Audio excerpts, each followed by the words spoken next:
आज हम लोगों का टॉपिक है हार्मफुल माइक्रो ऑर्गेनिजम्स। इसके पहले वाले टॉपिक में हम लोगों ने पढ़ा था यूजफुल माइक्रो ऑर्गेनिज्म।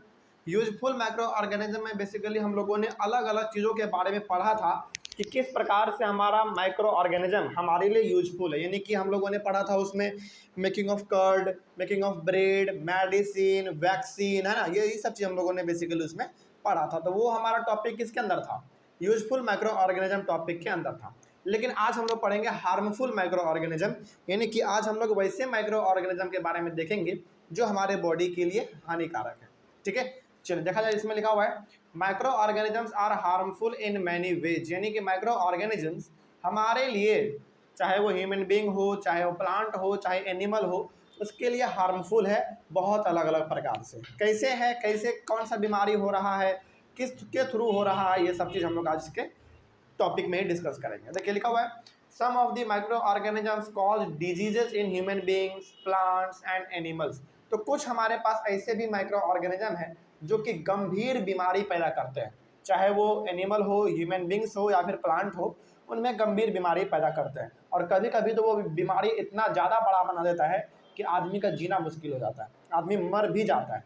ठीक है, आगे देखते हैं। उसके बाद है हमारा यहाँ पे, जब आप एनसीईआरटी बुक को पलटेंगे ना, पढ़ेंगे लाइन बाय लाइन, तो एक टर्म मिलेगा। टर्म का नाम है पैथोजेंस।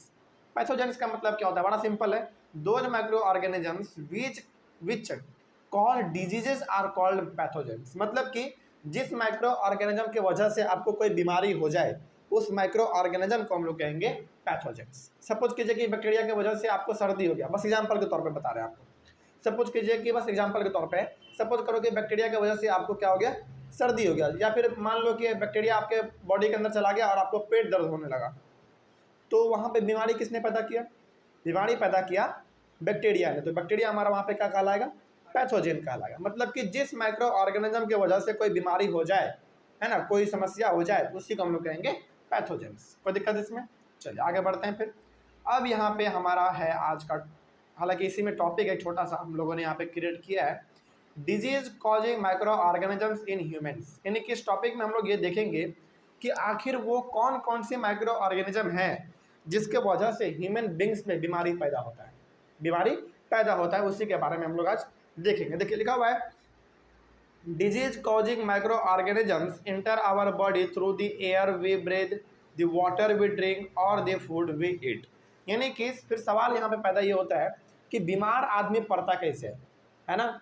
तो बीमार कैसे पड़ेगा? देखिए जरा ध्यान से। जब माइक्रो ऑर्गेनिज्म हमारे बॉडी के अंदर चला जाए, वो हमारे बॉडी को खराब करने की कोशिश करता है, जिसके वजह से हम लोग बीमार पड़ जाते हैं। और वो माइक्रो ऑर्गेनिज्म हमारे बॉडी के अंदर कैसे जाएगा? तीन रास्ता है जाने का। पहला है हवा के थ्रू जा सकता है, जो हम लोग सांस लेते हैं उसके थ्रू जा सकता है। दूसरा है पानी के वजह से जा सकता है, जो कि हम लोग पीते हैं।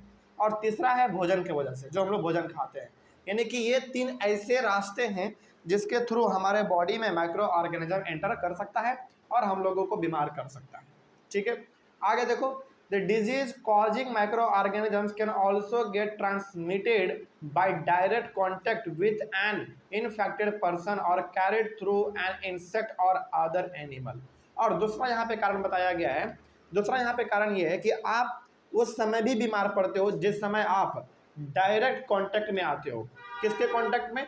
इन्फेक्टेड पर्सन के कांटेक्ट में। सपोज कीजिए कि कोई आदमी बीमार है और उसके साथ आप जाके हाथ मिला रहे हो, गले मिल रहे हो, उसके साथ बैठ रहे हो, बात कर रहे हो, तो ऑब्वियस सी बात है वो आपको भी बीमार कर देगा। तो इसके थ्रू भी आपके बॉडी में बीमारी फैलता है। कोई दिक्कत इसमें? बात समझ में आ रही है? और कभी कभी तो इंसेक्ट के द्वारा भी बीमारी फैलता है, यानी कि कीड़े मकोड़ों के द्वारा भी बीमारी फैलता है। सपोज कीजिए, बस एग्जाम्पल के तौर पे आप समझिए कि किसी आदमी को डेंगू हुआ है, ठीक है, और उस आदमी के ऊपर एक छोटा सा मच्छर गया, उसके बॉडी में मच्छर ने डंक मार दिया। ठीक है, अब जरा समझिएगा ध्यान से कि इंसेक्ट यानी कि कीड़े मकोड़े किस प्रकार से बीमारी को फैलाते हैं। सपोज कीजिए कि एक आदमी, उसको डेंगू हुआ है और उस आदमी के ऊपर एक छोटा सा मच्छर जाके बैठ गया और मच्छर ने क्या कर दिया? उसके बॉडी में डंक मार दिया। और जब वही डंक मारा हुआ मच्छर दोबारा हमारे बॉडी में आकर डंक मारेगा तो वो हमको क्या कर देगा? डेंगू फैला देगा। और डेंगू ऐसे ही फैलता है। बात समझ में आ रही है? तो इंसेक्ट की वजह से भी होता है और एनिमल के वजह से भी होता है कभी कभी बीमारी। मतलब ये हो गया कि कभी कभी तो एनिमल यदि आपके कांटेक्ट में आ जाए या फिर गलती से कोई एनिमल यदि आपको दांत काट ले या फिर एनिमल के चक्कर में आप पड़ जाएं, सपोज आप देखते होंगे कि कोई कोई पागल कुत्ता होता है, जब वो आदमी को काट लेता है ना तो आदमी भी गंभीर बीमारी में चल जाता है ना। तो वो सारा समस्या यहाँ पे बताया जा रहा है कि हवा, पानी और भोजन के अलावा भी हमारे बॉडी में डिजीजेज हो सकते हैं। इंसेक्ट के थ्रू हो सकता है, एनिमल के थ्रू हो सकता है, इन्फेक्टेड पर्सन के थ्रू हो सकता है। ठीक है, आगे देखो कम्युनिकेबल डिजीजेज क्या होता है। देखिए यहाँ पे लिखा हुआ है those microbial diseases that can spread from an infected person to a healthy person through air, water, food और physical contact are called communicable diseases. Communicable diseases का मतलब है वो बीमारी जो बीमारी हम लोगों को बेसिकली कह सकते हैं कि एक इन्फेक्टेड पर्सन के थ्रू आता है। मतलब कि सपोज कीजिए कोई आदमी है जो कि बहुत गंभीर बीमारी में है वो, ठीक है, उसके साथ हम गए, उसके साथ बैठ रहे हैं, खाना खा रहे हैं, उससे हाथ मिला रहे हैं, बातचीत कर रहे हैं, तो जो बीमारी उसके पास है वो बीमारी हमको भी हो जाएगा। उसी बीमारी को हम लोग कहते हैं कम्युनिकेबल डिजीजेस। कोई दिक्कत इसमें? और देखो ध्यान से आप इसको पढ़ोगे ना वो आपको समझ में आएगा। जैसे लिखा हुआ है those microbial diseases that can spread from an infected person to a healthy person through air, water, food और physical contact are called communicable diseases. मतलब कि आप एक इन्फेक्टेड पर्सन के बगल में बैठे हुए हो, वो भी सांस ले रहा है बगल में, आप भी सांस ले रहे हो, तो हो सकता है कि उसका बीमारी आपके बॉडी के अंदर आ जाए। या फिर हो सकता है कि जो पानी वो पी रहा है वो पानी आप भी पी रहे हो, तो उससे भी बीमारी आपके बॉडी में ट्रांसफर हो जाएगा। या फिर हो सकता है कि जो भोजन उसने खाया वो भोजन आपने भी मांग के खा लिया। या फिर हो सकता है कि आप उससे डायरेक्ट हाथ मिला रहे हो, गले मिल रहे हो, सट के बैठ रहे हो, तो इसके वजह से भी हमारा बीमारी हो जाता है। तो याद रखिएगा कि जो इन्फेक्टेड पर्सन के द्वारा एक हेल्दी पर्सन में बीमारी ट्रांसफर हो जाए, यानी कि कोई आदमी बीमार था, उसका बीमारी हमको हो गया, तो उस बीमारी को हम लोग कहेंगे कम्युनिकेबल डिजीजेस। कोई दिक्कत इसमें? और कम्युनिकेबल डिजीजेस कैसे हो सकता है भाई? हवा के थ्रू हो सकता है, पानी के थ्रू हो सकता है, फूड के थ्रू हो सकता है। जो आदमी वो खाना खा रहा है, जो पानी वो पी रहा है, जहाँ पे वो हवा सांस ले रहा है, यदि वही चीज़ हम लोग भी इस्तेमाल करेंगे तो ऑब्वियस सी बात है हम लोग भी बीमार पड़ जाएंगे। ठीक है, आगे बढ़ते हैं। इसीलिए कहा जाता है कि जो आदमी बीमार होता है उससे दूर रहना चाहिए, क्योंकि हो सकता है कि उसका बीमारी आपके बॉडी में ट्रांसफर हो जाए, है ना। आगे बढ़ते हैं। फिर उसके बाद लिखा हुआ है examples of communicable diseases are cholera, common cold, chickenpox and tuberculosis. ये कुछ ऐसे बीमारी हैं जो कि एक इन्फेक्टेड पर्सन के बगल में बैठने से भी हो सकता है, यानी कि एक आदमी से दूसरे आदमी में ट्रांसफर हो सकता है। कोई दिक्कत इसमें? बात समझ में आ रही है? अच्छा, क्या हर एक प्रकार का बीमारी कम्युनिकेबल डिजीजेस कहलाता है क्या? नहीं। देखो बहुत ही नॉर्मल सा बीमारी है जो कि एक हेल्दी पर्सन से एक इन्फेक्टेड पर्सन से हेल्दी पर्सन में ट्रांसफर हो जाता है, ठीक है, लेकिन हर एक बीमारी नहीं। फॉर एग्जांपल मान लीजिए किसी को कैंसर है, तो क्या वो कैंसर हमारे बॉडी में भी ट्रांसफर हो जाएगा क्या? नहीं हो पाएगा। तो कुछ कुछ ऐसे बीमारी होते हैं जो कि ट्रांसफर हो जाते हैं एक इन्फेक्टेड पर्सन से एक हेल्दी पर्सन में, लेकिन हर एक बीमारी नहीं। ठीक है, तो कौन कौन से वो बीमारी हैं जो कि ट्रांसफर हो सकते हैं एक इन्फेक्टेड पर्सन से हेल्दी पर्सन में? वो है cholera, common cold, chickenpox और ट्यूबरक्लोसिस। ठीक है, आगे बढ़ते हैं। फिर उसके बाद लिखा हुआ है when a person suffering from common called sneezes,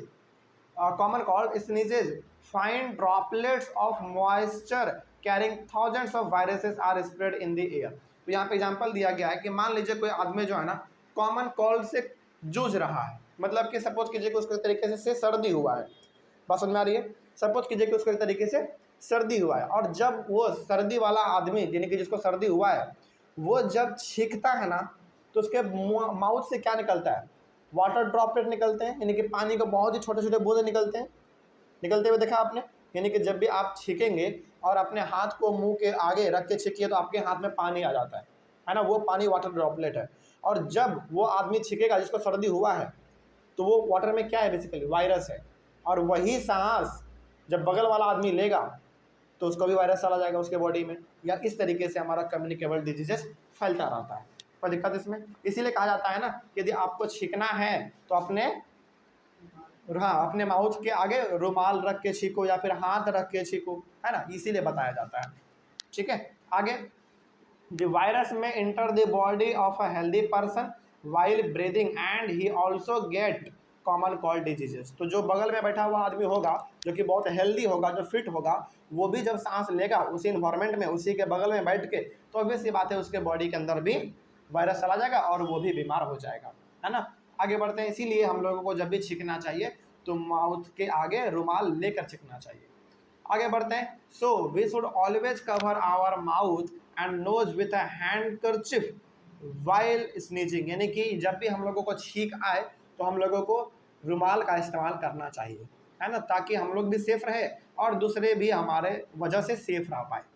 आगे बढ़ते हैं। उसके बाद लिखा हुआ है there are some insects and animals which act as carriers of disease causing microorganisms, यानी कि हमारे पास कुछ कीड़े मकोड़े भी हैं और कुछ एनिमल भी हैं जो कि बीमारी को फैलाने में काम करते हैं, यानी कि जो कि बीमारी को हमेशा फैलाते ही रहते हैं। उसमें कौन कौन से हैं, जैसे हम लोग अभी पढ़ेंगे, देखिए ध्यान से। Housefly sit on the garbage and animal excreta, disease causing microorganisms stick to their body. जैसे हाउस फ्लाई मतलब मधुमक्खी होते हैं, फिर से मक्खी होते हैं, ये सारे के सारे ना क्या करते हैं, बहुत ही गंदे गंदे जगहों पर जाकर बैठते हैं, गंदे गंदे कचड़ों पर जाकर बैठते हैं, और कभी कभी तो एनिमल के वेस्ट, एनिमल जो अपना वेस्ट प्रोडक्ट बाहर निकालता है ना, जैसे पेशाब हो गया, गोबर हो गया, इन सारे चीज़ों के ऊपर भी जाके हमारा मक्खी बैठ जाता है, और वही मक्खी के बॉडी में क्या चिपक जाता है, गोबर चिपक गया, गंदा कचरा चिपक गया, और वही जब आकर हमारे खानों पे बैठता है और वही खाना जब हम लोग खाते हैं तो हम लोग बीमार पड़ जाते हैं। बेसिकली यहाँ पे ये कहा जा रहा है कि मधुमक्खी हो गया, मक्खी हो गया, या फिर मच्छर भी हो गया, ये सारे के सारे जो चीज़ें हैं हमारे, जो बेसिकली इंसेक्ट हैं, वो गंदे चीज़ों पर जाकर बैठते हैं और उसके पैर में, हाथ में, पूरे बॉडी में गंदा चीज़ चिपक जाता है, सड़ जाता है, और जब वो आके हमारे बॉडी पे या फिर हमारे भोजन पे आके बैठते हैं और वही भोजन जब हम लोग खाते हैं तो हम लोग पूरी तरीके से बीमार पड़ जाते हैं, है ना। इसीलिए कहा जाता है कि आपके आसपास हमेशा साफ सफाई रहना चाहिए, ठीक है। देखो लिखा हुआ है when house flies sit on uncovered food they may transfer the diseases causing microorganisms. वही बात है जो हमने अभी आपको कहा कि जब वही हाउस फ्लाई यानी कि वही मक्खी जब हमारे भोजन पे आकर बैठेगा तो फिर वो हमारे भोजन को पोल्यूट कर देगा, बेकार कर देगा, और जब दोबारा वही भोजन हम लोग खाएंगे तो ऑब्वियस सी बात है हम लोग बीमार पड़ जाएंगे। वो यहाँ पे बात लिखा हुआ है कि whoever eats that food is likely to get sick. तो जो आदमी उस भोजन को खाएगा तो वो आदमी ऑब्वियस सी बात है बीमार पड़ेगा ही पड़ेगा, है ना। आगे देखो, so we should always keep our food covered, इसीलिए कहा जाता है कि अपने भोजन को हमेशा ढक के रखा करो और अपने आसपास साफ सफाई रखा करो, ठीक है। आगे देखते हैं। उसके बाद है avoid consuming uncovered items of food. अच्छा, कभी कभी हम लोग क्या करते हैं ना, मार्केट जाते हैं, मार्केट में अक्सर हम लोग वो चीज़ खा लेते हैं जो कि पूरी तरीके से खुला हुआ रहता है। फॉर एग्जाम्पल आप देखते हैं कि बगल से गाड़ी बहुत स्पीड से पार हो रहा होता है और बगल में ही चाट बेच रहा होता है, चाउमीन बेच रहा होता है, गोलगप्पा बेच रहा होता है। सोचो उसके ऊपर कितना ज़्यादा धूल मिट्टी आके पड़ता होगा, है ना। रोड पे आदमी थूकता है, कोई पेशाब भी कर देता है ना। अलग अलग कोई एनिमल जा रहा है तो वहाँ पे गोबर का अपना गिरा दिया, बहुत गंदा रोड रहता है, और जब वही बहुत तेज़ी से गाड़ी वहाँ से गुजरेगा तो सोचो उसका धूल मिट्टी सब किस पे जाके पड़ेगा, उसी खाना पे पड़ेगा, और वही खाना हम लोग जाके बहुत ही मस्ती से खाते हैं, फिर पता चलता है कि हम लोग बीमार पड़ गए। तो वही से खाने को बेसिकली अवॉइड करना चाहिए। हाँ, वो सब खाना चाहिए, चाट चाउमीन ये सब जो है खाना चाहिए, अच्छा लगता है तो खाइए, बिल्कुल खाइए, लेकिन वैसे जगहों पर खाइए जहाँ पे कि पूरा साफ़ सुथरा हो, बिल्कुल हाइजीनिक रखा गया हो, मतलब पूरा एकदम पूरे तरीके से व्यवस्था बहुत अच्छा हो, है ना। तो वहाँ पे खाएंगे तो आप बीमार नहीं पड़ेंगे। आगे देखते हैं। उसके बाद यहाँ पे बात हो रहा है female Anopheles mosquito carries malaria. अच्छा, हम लोग जो सुनते हैं ना कि इसको मलेरिया हो गया, वो किसके वजह से होता है मालूम है? मॉस्किटो के वजह से। और मॉस्किटो में भी कौन, मेल या फीमेल? फीमेल, उसका नाम क्या है? एनोफिल्स है, याद रखिएगा। देखिए यहाँ पे ना आपको थोड़ा सा बताते हैं। फीमेल एनोफिल्स यानी कि ये बेसिकली फीमेल है मॉस्किटो का, जैसे हम लोग ह्यूमन बींग में मेल और फीमेल होते हैं ना, उसी प्रकार से मॉस्किटो में भी मेल और फीमेल होते हैं, लेकिन यहाँ पे बेसिकली बात हो रहा है फीमेल का। तो फीमेल मॉस्किटो जिसका नाम है एनोफिल्स, ये बढ़ाता है मलेरिया को, यानी किसी की वजह से मलेरिया होता है, अब समझ में आ रही है। उसके बाद female Aedes mosquito carries dengue virus. सोचो, और जो ये मॉस्किटो में हमारे फीमेल, दूसरा फीमेल है जिसका नाम है एडिस, ये क्या फैलाता है? डेंगू फैलाता है। तो आप जो सोच देखते हो ना, टीवी में देखते हो या फिर कभी कभी आप लोगों को भी डेंगू हुआ होगा, वो डेंगू बेसिकली फीमेल एडिस की वजह से होता है। और ये फीमेल एडिस क्या है? बेसिकली मॉस्किटो है, बेसिकली मच्छर है, ठीक है ना। तो यहाँ पे दो फीमेल मॉस्किटो का नाम लिया गया है। पहला का एनोफिल्स। एनोफिल्स बेसिकली मलेरिया बढ़ाता है, मलेरिया वो आपके बॉडी में क्रिएट कर देगा, जो कि गंभीर बीमारी है। और एडिस ये क्या करेगा, ये बेसिकली आपके बॉडी में डेंगू फैला देगा, ठीक है। और ये दोनों का दोनों फीमेल मॉस्किटो, ठीक है। आगे बढ़ते हैं। उसके बाद लिखा हुआ है all mosquitoes breed in water, so we should not let water collect anywhere in coolers, tyres, flower pots etcetera. अच्छा, अक्सर मच्छर ज़्यादा रहते कहाँ पे बताइए? वैसे जगहों पर रहते हैं जहाँ पे कि पानी ज़्यादा होता है, यानी कि पानी है, खुला स्पेस है, वहाँ पे हमारे मच्छर ज़्यादा रहते हैं। इसीलिए हम लोगों को, हाँ, कूलर के पानी में मच्छर बहुत रहते हैं। आपके घर के बगल में नाला है, नाला खुला हुआ है और उसमें पूरा पानी है गंदा वाला, उसमें भी मच्छर रहेगा। इसीलिए कहा जाता है कि अपने आसपास पानी इकट्ठा मत होने दो और अपने चारों तरफ साफ सफाई रखो। और यदि साफ सफाई रहेगा, इससे आपको भी फायदा है, इन्वायरमेंट को भी फायदा है ना। चलिए आगे बढ़ते हैं। उसके बाद लिखा हुआ है by keeping the surroundings clean and dry we can prevent mosquitoes from breeding. और यदि हम लोग अपने चारों तरफ साफ सफाई रखेंगे तो ऑब्वियस ये बात है, मॉस्किटो को हम बढ़ने ही नहीं देंगे, यानी कि वो वहाँ पे ज़्यादा मात्रा में रह नहीं पाएगा और वहाँ से वो अपने आप हट के या तो मर जाएगा या तो हट के भाग जाएगा, ठीक है। इसलिए हम लोगों को अपने आसपास साफ सफाई रखना चाहिए। कोई समस्या यहाँ तक समझने में? चलिए, उसके बाद हमारा दूसरा टॉपिक है disease causing micro organisms in animal. इसको हम लोग अपने अगले वाले क्लास में डिस्कस करेंगे। Thank you very much.